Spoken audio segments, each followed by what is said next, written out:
We are cultivate. Cultivate. cultivate. Cultivate. Cultivate. Cultivate. We are cultivate.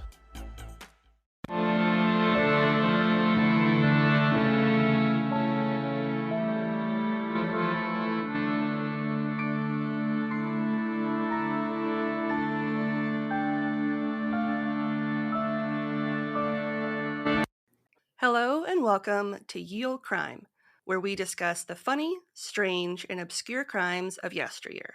I'm your host, Lindsay Valenti, and joining me today is a very special guest, Guy Morris.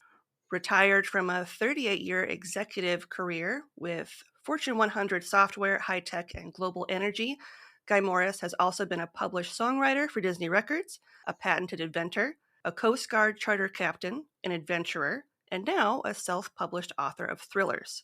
From cartel death threats in Latin America to the shark diving in Morea, from a boardroom to a recording studio, from child homelessness to corporate jets, Guy pulls from a rich life of diverse experience to write books that thrill, educate, and inspire thoughtful dialogue on genuine issues facing humanity.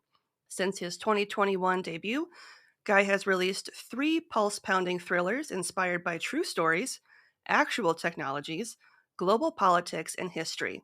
His Kirkus recommended books have earned BookTrib's Best 25 Books of 2021, Reader's Favorite Gold and Silver Awards, finalist for IAN Book of the Year, and semifinalist for Cinematic Book. His articles have been published in SD Voyager and Mystery and Suspense magazines. In early 2022, he formed the nonprofit Author Event Network Association, where local accomplished authors collaborate to sign books at community events and festivals to engage readers, build platforms, and sell more books at higher margins. Guy, welcome to the podcast. Well, thank you so much, Lindsay. I'm so excited to be here. So we connected on Podmatch when you reached out about discussing your book, The Curse of Cortés. Can you give us a brief synopsis of your book?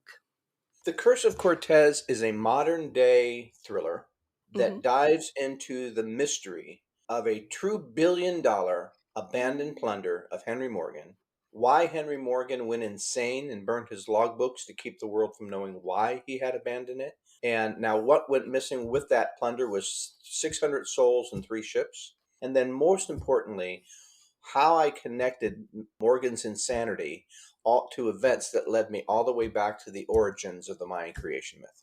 It took me 12 years to research the history, the archaeology, and the Mayan mythology that went into that story. So this book, which I read and devoured, it was like a page turner, was a fascinating read that I had a really hard time putting down. What inspires you to write it? My son.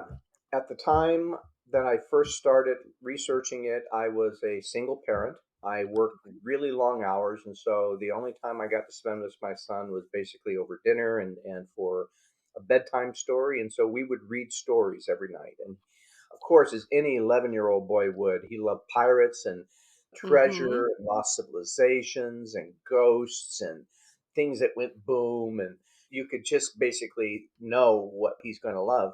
And we would go to the library and he would get several books and bring them home. And by Thursday or Friday, he'd be kind of done with them. And so I was always wondering how he was reading so fast. He kept swearing he was reading all the books, but he would want more. And that would be the sign. He would want more.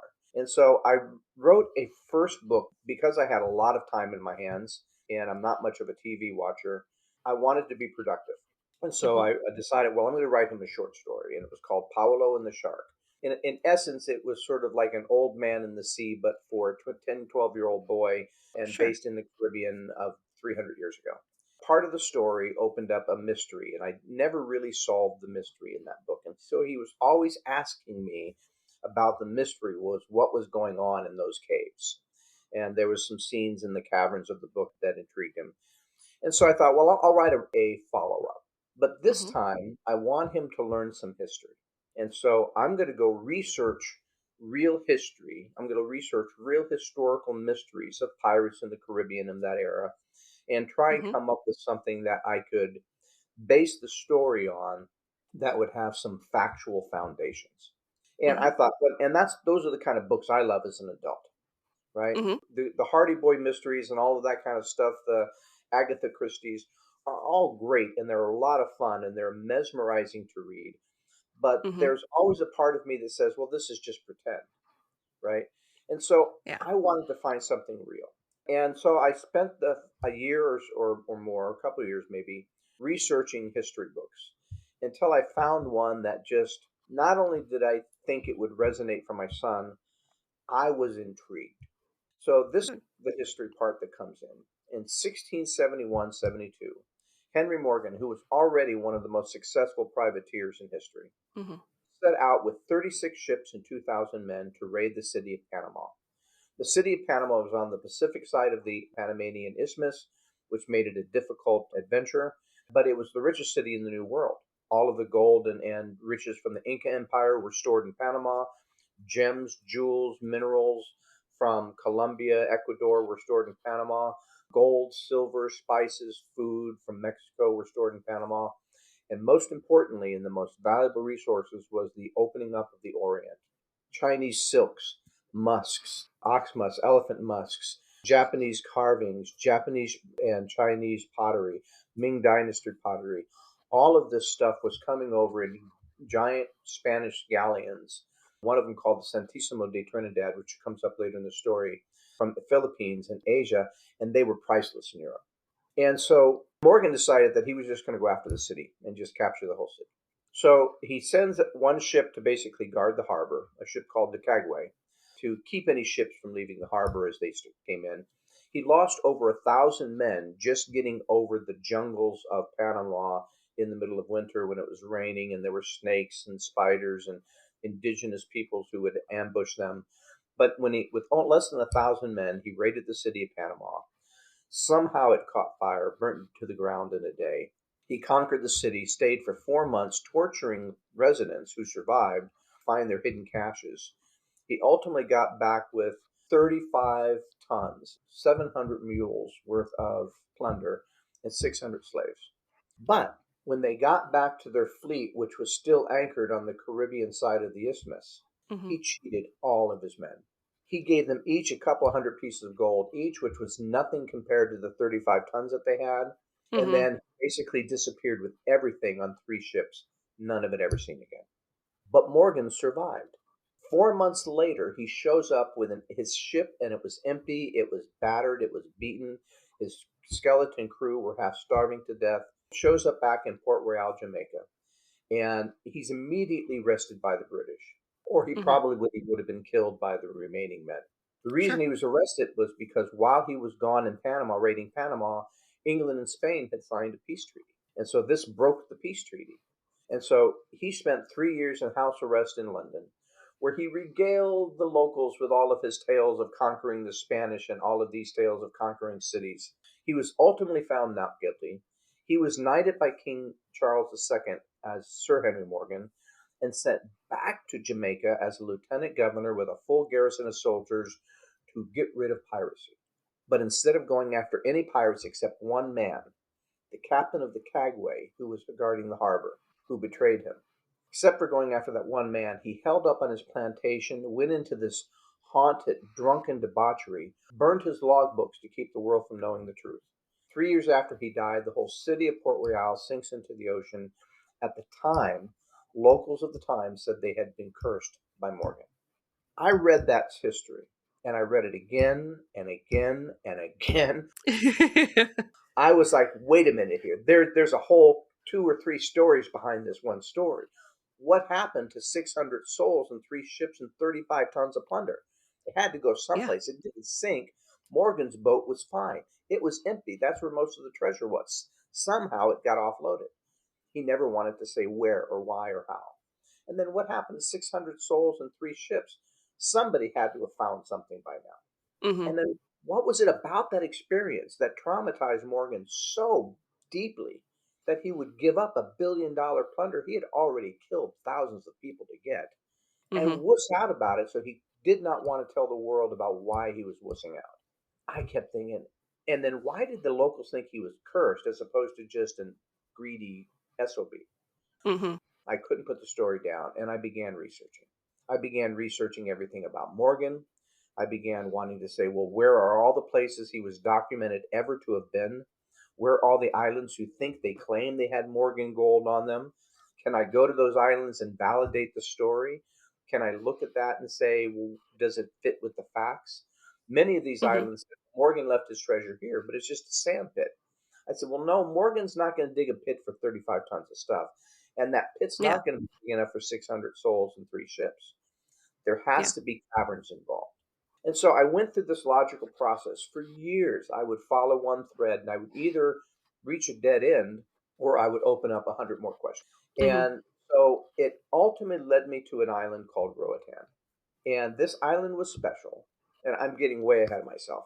But that No, was, no, it's good. I can go more about the island. So, okay, I can see it in your face. This island, for one reason, is that 30 years before Morgan had conquered Panama, his Hmm. uncle, Edward Morgan, had conquered this island. The island originally it's off the shores between Belize and Honduras, right at the mouth of the Cayman Trench. It's a volcanic set of islands that have been there for thousands of years. Geology of them is that they were originally land-bound. They were basically connected to the land until the oceans rose. And so it was Okay. basically a coastal volcanic town. And this island was populated by the indigenous populations who had revered it. It was a pilgrimage. When the Spanish came in 1532, they massacred or deported everybody on the island or turned the remaining people into slaves.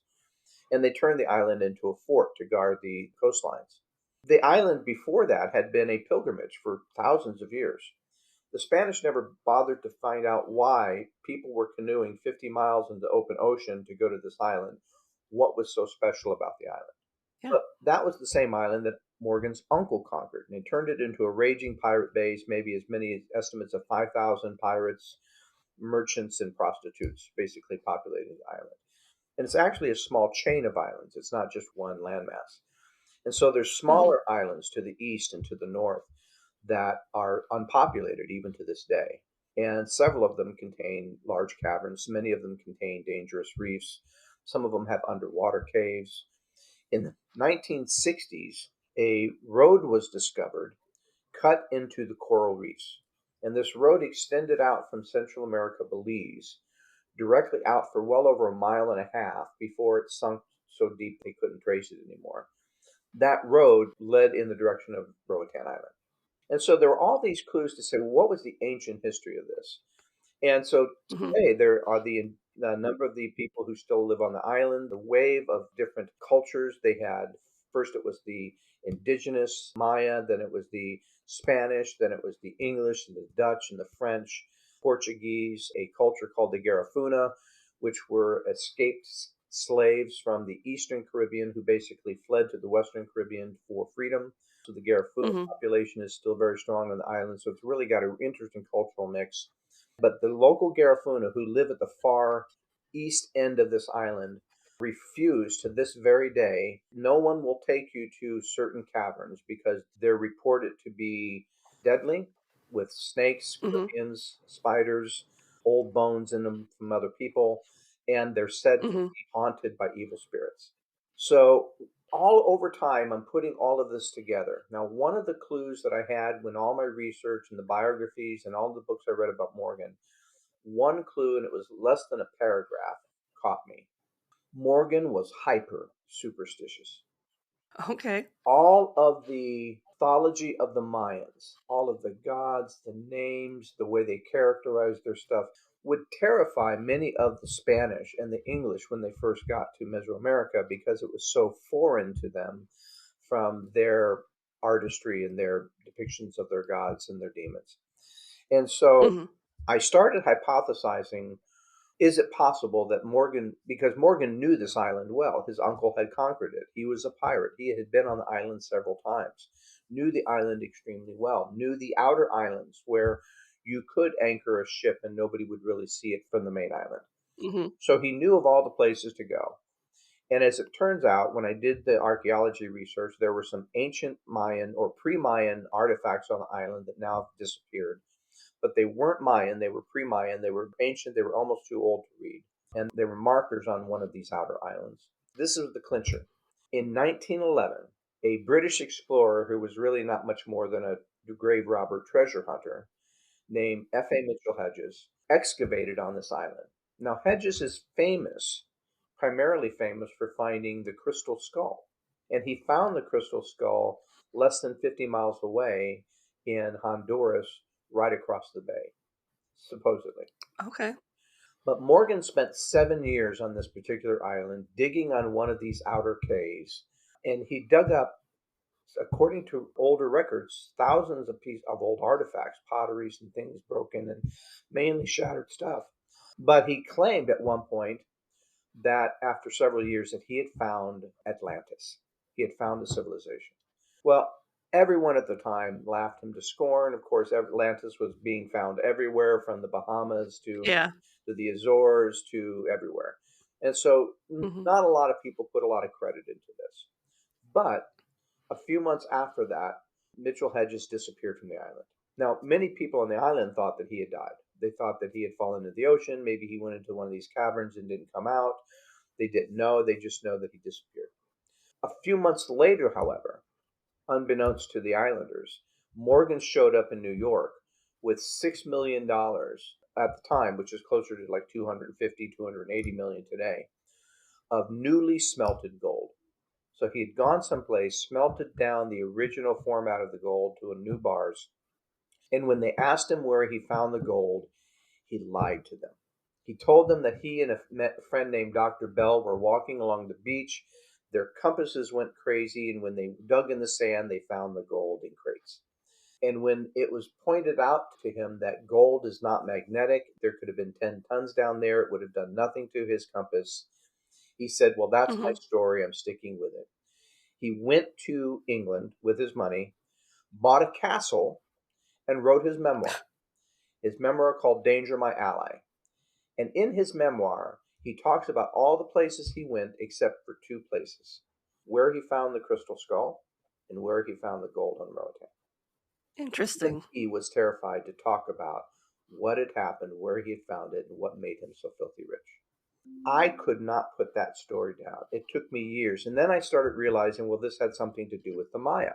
So I started studying Hmm. the archaeology of the islands and how they had formed and how long ago they were above water. I started looking at when did they first get populated from what we can figure out. I started looking at the topology of the underlying waterways, where the reefs were, and how shallow was this bay going out to the water. I started looking at how that connected to the Cayman Trench and what geologic plate tectonics factors might have pushed the island someplace different than where it used to be years ago. Sure. I started trying to look for a cause for the flooding, and I started looking at their mythology of their creation myth. Now, that was another big thing for me. In the Mayan mythology of creation, they claim that the earth, now when, let me put it this way, when Hernan Cortés showed up in Mexico in 1519, Hmm. they claimed that they were on the fourth epoch of the world, that the world had been created and destroyed three previous times, and they were on the fourth epoch. Now, Okay. many people didn't know what that meant, but in my mind, it means their fourth count of the long count calendar, which is 5,126 years long, an extraordinarily long time for a calendar. Sure. This is supposedly an agricultural society.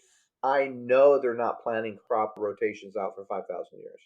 So I Sure. Yeah. always wondered as to the purpose of why they had a calendar that long. And I ultimately discovered it. But with that, and then their mythology said that they had been created and destroyed three times. Now, to simplify those processes, in the first creation, it says the people were made of mud, but that because they couldn't hold their form, they basically dissolved and were forgotten. Okay.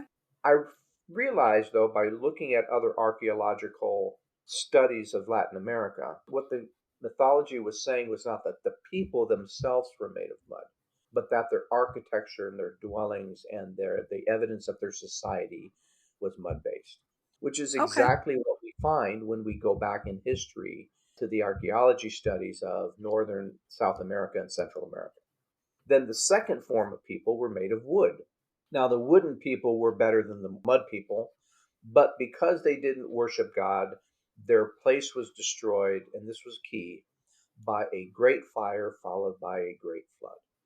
Okay. Then the third people basically found culture, they built cities, blah, blah, blah. That was the culture that, and then the fourth culture was the one that basically inherited that. Or third one, I can't remember why they were destroyed, but they were destroyed for a reason too. So I started saying, well, this is interesting. We have another flood myth. Mm-hmm. But in this flood myth, there's a fire first. So I started looking to say, well, is there any geologic evidence of such an event? Mm-hmm. And there is. 12,900 years ago, an asteroid hit that started the Younger Dryas event.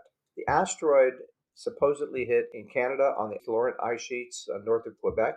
They do have a suppression there in the ground. It wasn't as pronounced as you would expect a meteor impact to look like, but it was covered at that point with almost a mile worth of ice.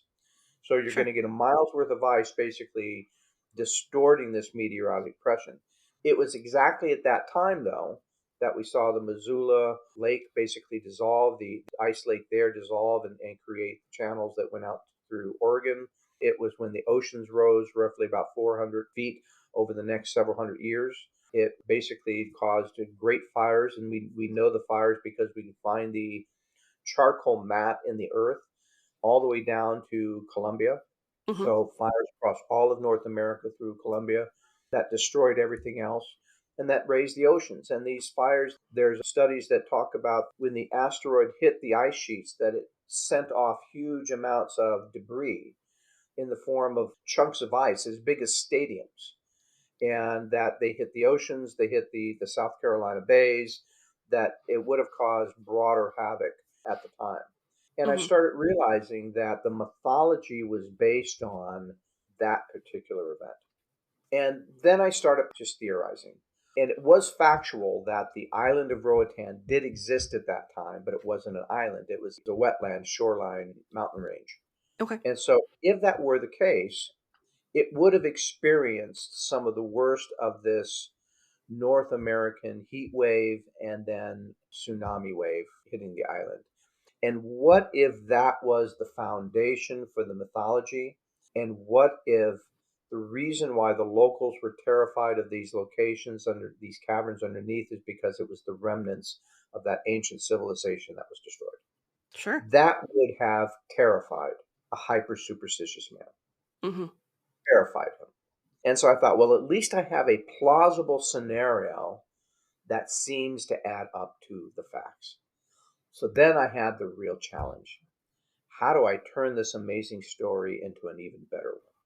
That was when I had to go do more research. I had to go discover the people. I had to get in tune with the culture. I had to get inside a few of their heads. I met some amazing characters. I'm going to ask you about two characters, and I want you to tell me what you think about the two characters in the book. The first character is Chico. What did you think of Chico? Okay, now you're gonna have to remind me who Chico was. Chico was the The seaplane pilot. seaplane pilot. Okay. I thought Chico was very interesting because he was the one that was high all the time. Yep. I met real Chico when I went on a dive, a remote sea dive, looking for some of the remnants of some of the things that I was writing about. And I remember walking out of the terminal, the little small beach terminal, and looking toward the dock and seeing a seaplane floating next to the dock. And this little guy, think of a guy that reminds you of, do you ever watch Jimmy Kimmel? Yes. So think of Guillermo meets Snoop Dogg. Okay. All right. I Uh, can picture that. could smell him from the terminal. My first thought was, and his plane, I was surprised it was floating, much less could fly. My first thought was walking out of the terminal. It was, okay, well, I'm single. I guess I've got insurance for the kids. This is how I die. This is how I go. There we go. So after a couple of flights with Chico, I had to put him in the book. And then one of the other characters in the book that came from real life, well, there was a couple more, but one of the really interesting ones was Shea Golan. Now, if you recall, Shea Golan was the thug for the Hunkame, the evil guy, the bad guy. Yep. Yep. So the real Shea Golan is also based on a real person. Okay. So the real Shea Golan was an Israeli fugitive. He was wanted by Interpol. He was wanted by the FBI. He was doing dirty work for the Zeta cartel when he broke into my condo in Cancun. And when I confronted him, he threatened to kill me if I messed with him. Okay. Well, I grew up on the streets of LA. I'm a really nice guy. That triggered me. And so Yeah. I basically told him to his face that he didn't have the cojones. I didn't use those words to mess with me. I wasn't the gringo he wanted to mess with. He had 2 days to get out of my condo or his world would change. And well, he puffed and puffed. And so I immediately went in and cut off all of his power. I cut off his elevator. And we were 14 floors up. It was a private elevator. I cut off his gas. I cut off the phone. I cut off any access, anything that could basically make his life decent at 14 floors. Well, we spent 3 months with him basically sending me daily pictures of a new hole in the wall that he had just made to try and punish me for trying to push him out. I ultimately flew down to Cancun a few more times to kind of meet with a number of things to figure out how to get rid of this rat. And by law, there wasn't much I could do except take him to court, and that would take as many as 3 years and cost me Yeah. probably about $60,000 to $100,000, which is what he was banking on. Yeah. Well, I just didn't want to let him win that way. So ultimately, I even went one night. I met with a cartel representative, a Zeta cartel hitman, in the alleyway behind the Kinkos in downtown Cancun. Crazy, and where Jose told me that for 25K they would take Shay out to the jungle and no one would ever find him. And I thought, well, maybe something a little less lethal. Yeah. I talked to the FBI and they said if I can get him over the border, they'll arrest him, but they can't arrest him in Mexico. So they said, well, wow, but to get him to the border, man, that's a lot more work. That's a lot more trouble. I said, we'll need 50K. I said, well, okay, let me think about that. It's a little out of my price range. So I ultimately bribed the police. I think it was 12K to basically actually do their job and go arrest this guy because he had made violent threats. Well, they screwed it. They didn't arrest him, but they did get me back to condo. So I went in, I took all of his stuff, his hookah and pipes and liquor and all kinds of stuff, and even his like huge safe. And I took everything and I put it in garbage bags and I put it out on the street. Mm-hmm. Within 24 hours, the locals had ravaged everything he owned, including the safe. So he was furious. He wound up getting busted by the police ultimately anyway Mm-hmm. in a stolen Hummer with a gun charge. He spent 6 months in jail. He had to pay $50,000 to get out of jail. The last time I saw him, he was driving a beat up junker car because I had already contacted every dealer in the Yucatan and every hotel, every apartment building, every condo building, anybody where there was any place to stay with his picture, his profile, and his police record, and the way he basically conned people. And so I cut him off. So Sure. he was living in a really crappy part of town, driving a really beat up car. So that was Shagolan. I messed with him once in Cancun. I wanted to put him in the book and mess with him again so I can get my twofer in life. He reminded me of kind of like a bumbling henchman. That's kind of what he was. Like he thought he was really high up on the food chain, but really he was just like a buffoon. Then I painted him well. Yes, that's And I exactly how painted he him came well. across. So it was a great adventure for me just to understand the real story behind the story. But I wanted more of an emotional hook. Mhm. I wanted Sophia to be dealing with the issues of stigma. I wanted her to be dealing with the issues of hopelessness in her romance life. I wanted her to see this curse as a dark cloud on her family and her life and her name. And I wanted her to really kind of rise above that and find the courage to do that, find the courage within herself. And I had to push her through a really intense ordeal to do that. Mhm. But I wanted to connect the dots between things like family insanity and inheritance, and that our life isn't what we inherit, our life is what we make it. Mhm. And I wanted to kind of do this in a way that would be a great blockbuster movie, but Yeah. also with a lot of emotional hook, a lot of Mhm. emotional pull. I tried to have characters that were vulnerable, that they weren't just superheroes on a treasure hunt and unafraid Yep. of anything. I wanted this to be not intentionally after treasure. I wanted it to be after a deeper truth. And so I had to send Sophia on a quest. And to do that, I had to shock her out of her world. So it started off with some deep shocks, Mhm. but it forced her to really find the family history and look at it more closely. Now, the other aspect of the story, the character of Cortez, also based on the research that I did.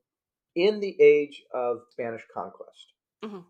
the half breeds at the time, the mestizos, were considered like all traditional. cultures did. Half-breeds were not considered very well. Yeah. And so the Macitos were no different.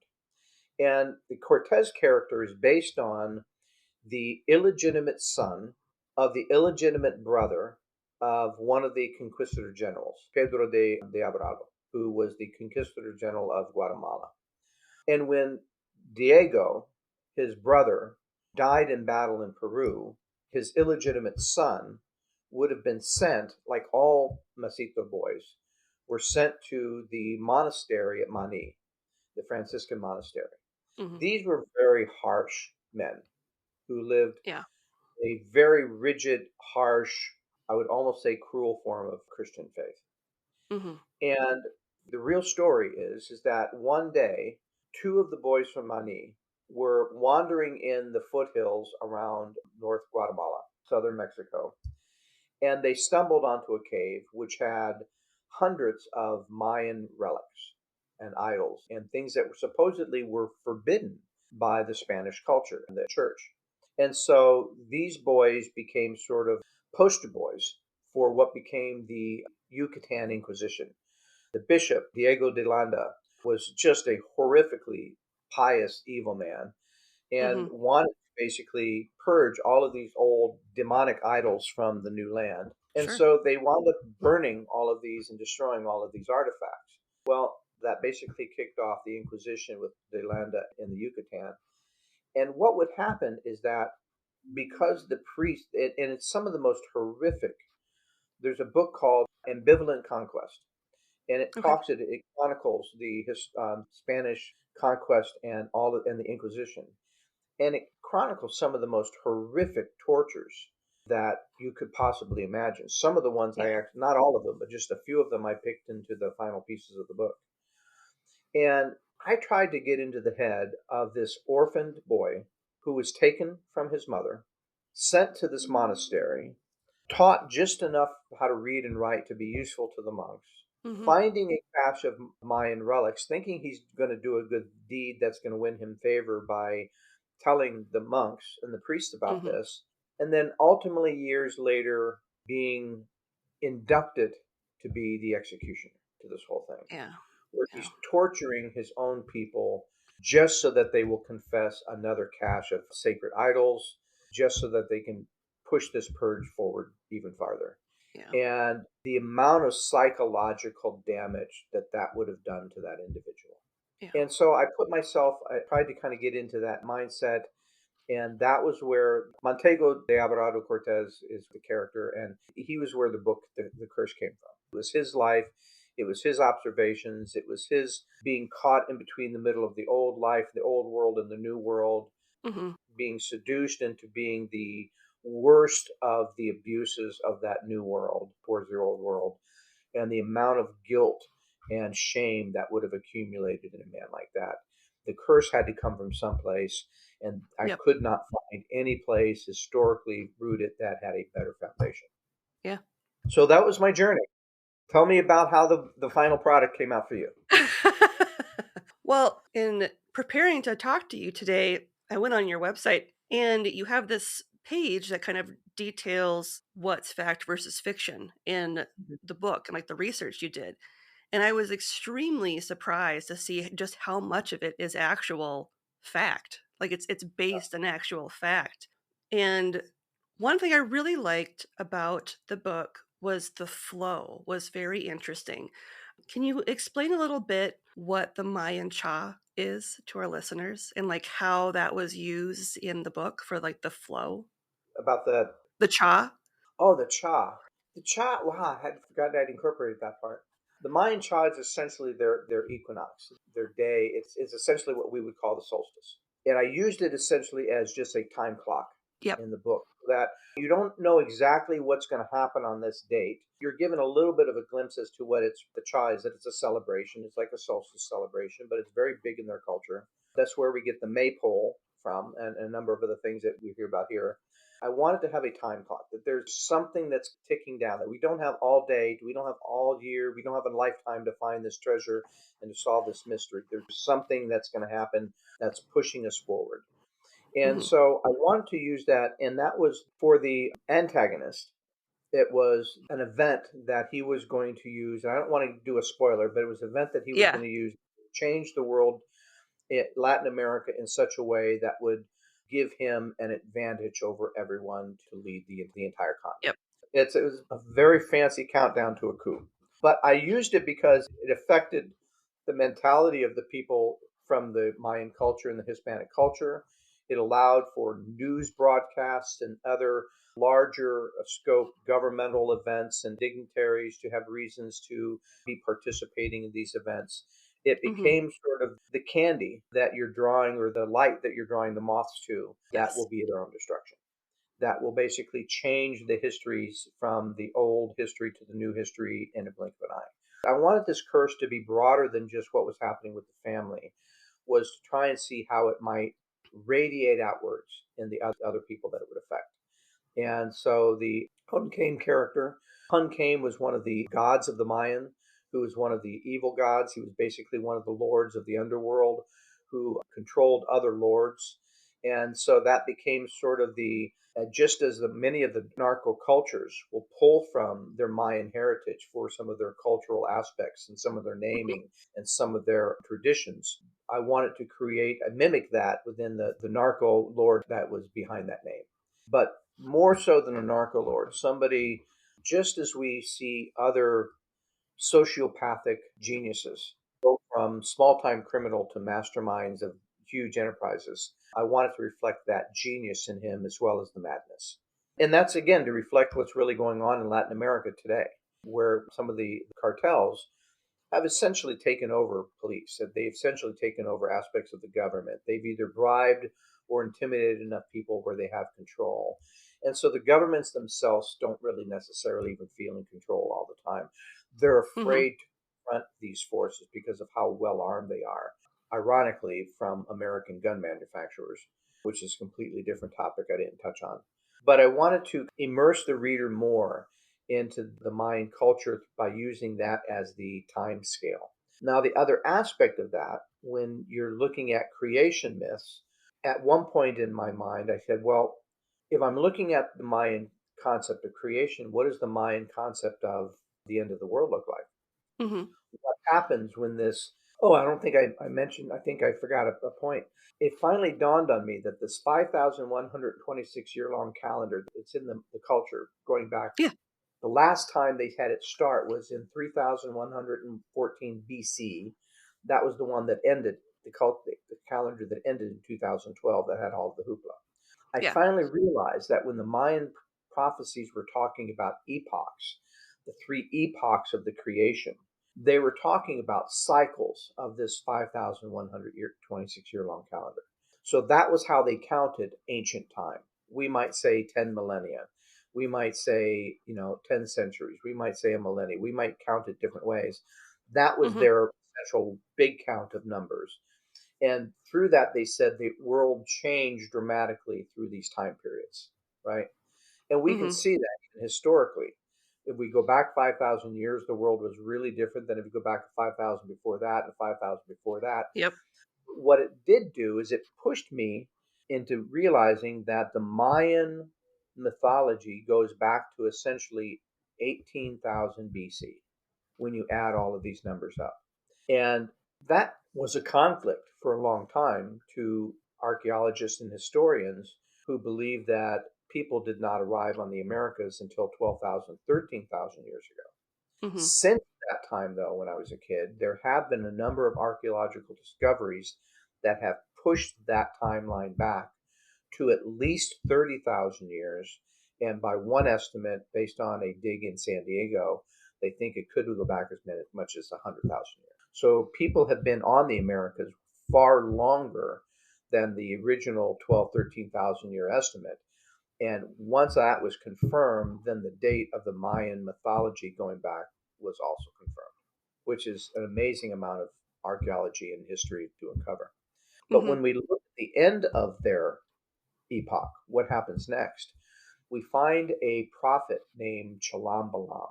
Now, Chalambalam was a real guy. He actually was the major prophet of the Mayan era before the Spanish arrived and actually had a vision of the Spanish 1492 or something, he had a vision of the Spanish that wouldn't arrive till 1514. So for another 20 years ahead of time, he had a vision of them.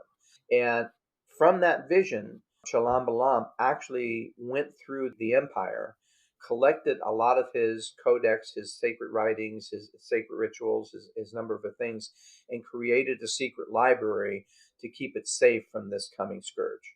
Nobody knows where that library is. I postulate a location in the book, but nobody knows where that library is. And Chalam Balam also had visions of what would happen at the end of the epoch. And it talks about similar things that what we're experiencing today: the rise of chaos, the rise of information, the rise of the ability, and it gave this darker view of what would happen at the end of the epoch. So I wanted to kind of capsulize that in there as well. So we could both see the Hmm. creation and the end. We could see how all the pieces fit together. And I wanted my characters to basically unwillingly thrust into the middle of all of Yeah. that, but finding their own sense. And I wanted to also have there some humor, and I wanted to have a little bit of romance, and I wanted to have something positive, because I didn't want this to end in a negative, cursed kind of way. I wanted Hmm. there to be a uplifting ending that could give people a chuckle and help them realize that the curse is meaningless. It's how we deal with our own life. We all have that curse in our lives. That it's how we're dealing with it. Hmm. And so that was where that came from. Yeah. So the Cha came from was a timeline, but it was one of the things that I used to connect the past, the creation mythologies, to the Shalam Balam end of the world prophecies, and the Cha became sort of the vehicle. Yeah, it was an interesting way to interweave all of these sub stories that tie into the main story. So, you've got the woman who's trying to expose all of this cartel corruption, and it ties in her with the story of Miguel and the plunderlust and his love interest and the crew, and then Sophia, and then it also ties in with Esteban. And so it's like it pulls in like all these different components, and even, Juan Perez, like quote unquote Juan Perez, and, Yeah. his tie in to all these things. And it was a very almost like a 24 type of countdown type thing, because as you get closer and closer, you start to get a little more anxious, like how is this going to resolve, like all these things were coming to a head. And it was a really fascinating way to break up the story while still like creating this sense of tension and oncoming doom, if you will. It allowed a central point for all the various stories, and how they ultimately connected together. Hmm. And now the stories and the people connected together ultimately as well, but that became a very important way for me to use that in a way of increasing tension. Hmm. And right, the closer you got, the more you thought, how are they going to get out of this in time? Hmm. And at first it was exactly what's going to happen. And then once you start to get a sense of what's going to happen, you think, well, how are they going to possibly stop it? Right. Hmm. And honestly, as a writer, that's one of the hardest things that you can do, is come up with these really great, tense moments, and then have to figure out, how am I going to stop it? I've set the ball rolling. Now what? I hadn't thought that through. It was a literary challenge for me. This was my first book. I had done much of the research on this book while I was still in my career. So it was sort of a part time passion for me to Sure. continue to research and write pieces of it, and then rewrite. The more I would learn about the real story, the more I'd have to rewrite the book. At first, I thought it was just about finding treasure. Then I realized that the treasure was really meaningless. It was really about more of this, finding this historical context. And I thought, well, that's boring for people. It's got to have an emotional pull. So Hmm. probably rewrote this book probably 30 times at least, Oh, wow.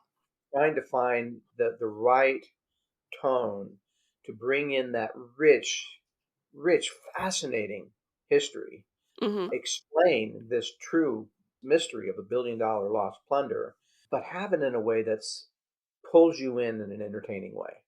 And so it was an exercise for me. It was my master class of learning how to go from research to writer. It was Book Trip's favorite 25 books of 2021. They called it Indiana Jones meets Da Vinci Code, which I thought was great. Although when I do my signing events, I typically tell people Indiana Jones meets the Goonies for grown-ups, sprinkled with Stephen King. Yeah. That seems to resonate better with people. It was my passion project. It was enormously rewarding to write and research and hone and polish. It was one of those unforgettable experiences for me, and I wanted to turn it into an unforgettable book. Well, I think you accomplished that. Thank you. So, other than Chico and Shay, are any other characters in your book based off real people? Oh, I'm glad you asked. Sophia, Lucia, August, can't remember some of the other names, all names of my grandchildren. Okay.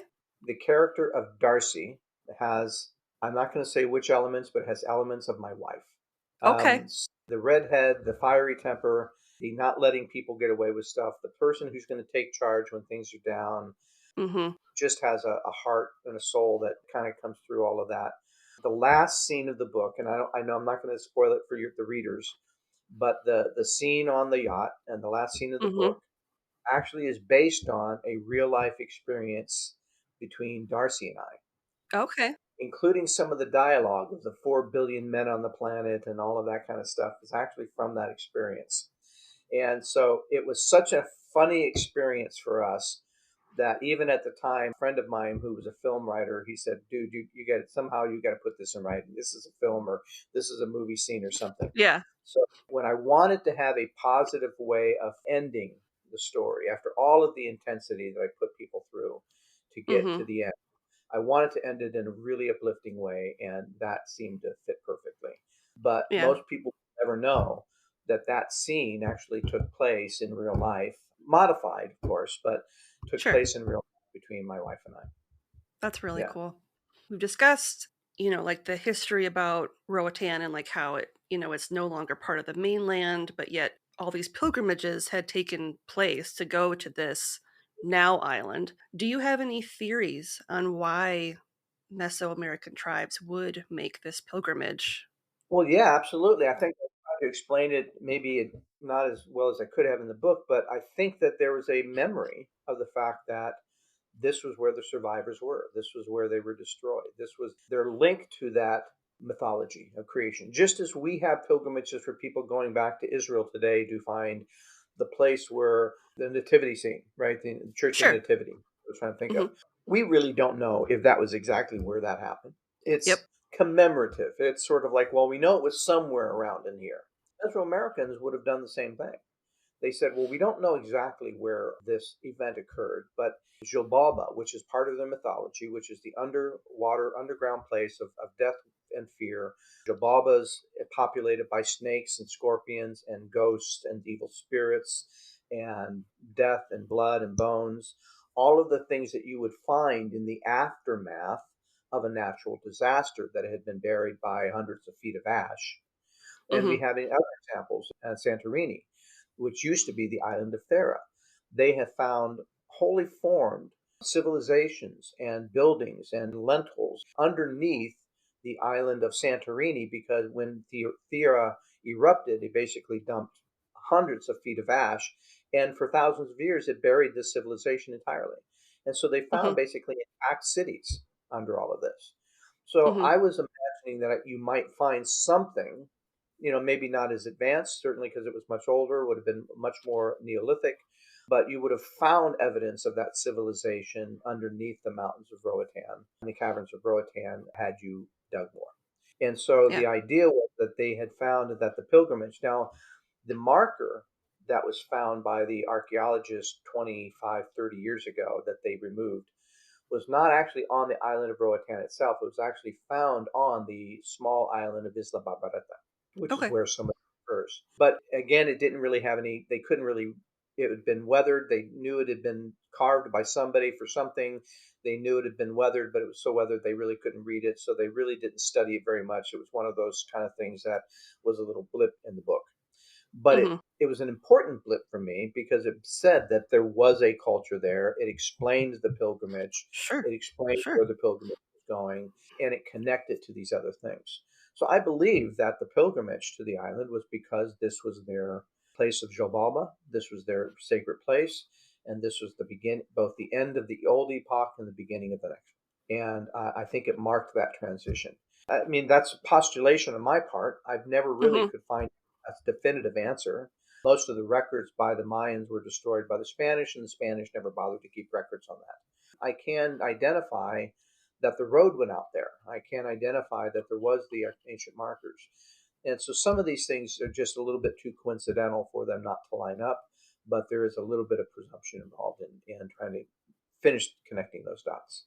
But I think it Sure. was because of its history. That makes perfect sense to me. So the artifacts that are sort of like the impetus of this book, Mhm. are those based on any actual historical relics, or are they completely new creation? It's somewhat of a new creation. I kind of actually pulled from a couple of different things to get ideas. The Pictunte, which was a sort of clay disc of about this big, which actually had markings on it with astrological meaning, is actually based on one found in Mesoamerica that Okay. dates back to 3000 BC. And it followed the trail of an asteroid landing 1,000 miles away north of the Black Sea. Okay. And it took a long time to figure out what it was actually tracing. It showed the intelligence of the people before we had computers and math and drawings and printing Sure. presses and everything else. That we were still an incredibly intelligent people who could figure out angles and different things like that. Now, the Mayans, from their culture, had probably one of the most, and this is true, had one of the most amazing understanding of astrology and astronomy of any other culture. Hmm. Their version of the universe even had the aspect of the wobbling of the earth. I'm having a mental block on the name of it. Basically, that cycle of the earth wobbling, which takes about 26,000 years. They actually were down to accurate within a few days. So their calendars, their astronomy was incredibly advanced. Hmm. We don't have a lot of the reasons, or we can't back into their mathematics because we burned so many of their codex. We Hmm. essentially burned the knowledge base of an entire civilization out of fear that it was demon possessed somehow. And Hmm. so, huge tragedy, which I tried to pull out in the book. But I believe that the even back then they were able to track at least a lot of their astronomy and astrology even back that at that age. And we see you've probably seen the newer articles about the wall is over a mile long in Colombia, and pictographs basically painted on this Hmm. wall over a mile long. And they found a number of different. They don't know exactly how to read it. It does have a lot of different types of images on it. Some of them appear astrological. Some of them appear historical or mythology based. It's an incredible piece of history that will take archaeologists years and years to unravel. But they've dated that as far back as 20,000 years. So the culture that created that could be the same culture that was at the heart of the myth when it happened. So there were That's people here cool. when all of this occurred. Some of them actually survived. Now, the caves just on the other side of the water from Hmm. what's now Roatan, some of the oldest artifacts ever found in Mesoamerica were found in those caves, which would have been the kind of caves that and those caves had natural water streams running through them. Hmm. So some of the artifacts that they found were in those caves, which would have made sense because those would have been caves that they would have taken refuge in when everything else had burned. As I said, it was a 12-year journey for me to try and just understand the story. Then the amazing fun of trying to turn that into really fun characters with really great quirks, a lot of traditions and nuances, even down Hmm. to the cigar smoking ritual, the sunset cigar smoking ritual Yep. was a tradition on my boat. When I was first writing or working on some of this, the early stages, I was living on a 50-foot sailing yacht. Okay. As you mentioned earlier, I had a charter captain's license. I used to take people out on sails and trips on the boat. I was a deep water diver. I went on some of these dives. I've been diving with wrecks and sharks. But I was fascinated with the whole story. And so I would oftentimes be kind of recounting all of this while we were living on the boat and kind of looking for all of that adventure. So one of the traditions I had with some of my buddies on the boat was sunset hour was always cocktail cigar hour. So no matter what was going on, we would slow down, we would stop, we would basically ease up the sail so we didn't have to work so hard, and so that we could all enjoy a cocktail and a sunset and a cigar. And so we always had a stock of cigars on the boat. stock of brandy on the boat, and we decided to put that tradition in the book as well. That was really cool too. Yeah. Is there anything else that you would like our listeners to know about the book that I have not asked you? It's just a fun book. It was. It's got action, adventure, history, mythology, humor, romance, paranormal. I don't know how you can find something more balanced. And ironically, by the time I finished it, my son was well into being an adult. But it was always meant to be the kind of experience that a father and a son could enjoy together and remember. Because I said, I want to take this memorable history, turn it into a memorable experience that others could relate to. Of all the books I've written, that one was by far and away the most fun. So you said it was for your son. What did he think of it when he read it? My son has not read it yet. It's been sitting on his What? desk, dedicated to him for years. He went through divorce about last year. He's been going through trying to rediscover his dating life, and I just can't seem to compete with his dating life right now. So I know he'll get to it eventually. He promises me, but he never read the final book. So I'm going to have to tell him I had to confess that to the world on a podcast, and just to give him a little bit of guilt factor. Give him the nudge to read it. I'm not above that. No. If I know my son Joshua, he's going to, and I can't wait for him to read it because I think it's going to surprise him as to how much he likes it and how much it pulls him back. Because I think he's going to recognize the cigar scenes. He's going to recognize the cigar ritual. He's going to recognize the scene at the end of the book. He'll recognize a lot of the things that, when he was growing up, I'd be talking about. The ancient history of Maya and civilizations and lost cities. And so he's going to recognize a lot of it. And I think that he'll ultimately be super thrilled when he finally does read it. I'm telling that I was forced to basically confess that he hadn't read it. My wife has, and it's her favorite book too. Now, the other books, just as a quick segue, I deal with artificial intelligence, politics, modern religion, also contemporary thrillers, both of them award-winning. All of my books require years of research. One of the events that sparked the artificial intelligence series was now in my career, I was involved in a lot of technology, including early stage AI. But I discovered that a program had escaped the NSA spy labs at Sandia. It wasn't lost, stolen, or broken. It escaped. When I figured out how a spy program could escape the NSA, and what did they design it to do that needed that really nifty stealth technology, they sent 2 FBI agents to my door. Oh, no. They were not happy at all that I had figured out something they thought for sure was supposed to be top secret. I was giddy. What they didn't expect was my snarky attitude. I was like, yes, I did it. I figured it out. Oh, man, this is so cool. I can't wait to tell all my friends. Hey, come on, boys, admit it. You wouldn't be here wrong. I must have been right. Just admit I'm right. Just admit it. I won't tell your boss. Just tell me I'm right. Just tell me. They looked at each other. They went pale. I got the "we are not amused" speech. And then my wife came home and I got "there's 2 FBI agents in my dining room. What the hell did you do" speech. So it was an interesting day. And that was another one of those experiences where I said, okay, I have just got to find a way to write about this. That became the genesis of the artificial intelligence series. That program actually turned into a character into the series and all of the capabilities that it had. And it's now talking about how that's transitioned to modern AI and how terrifying that can be, particularly in the hands of governments, spies, drug lords, crime lords, sociopathic billionaires, corrupt politicians, and we all can name at least one of the above. So it makes for a very, very fascinating story. Well, I mean, I haven't read the other 2 books, but if The Curse of Cortés is anything to go off of, you've done a fascinating job and a terrific job. Before we close out, do you have anything else you would like to share with our listeners? Explore, research, read. I just think the world is so fascinating in so many ways. I couldn't imagine not having enough material to write books forever. I love to do the research, and that's where I get my inspiration. But find what gives you the inspiration, and find it and get inspired to do something. And even if it takes you years, don't worry about it.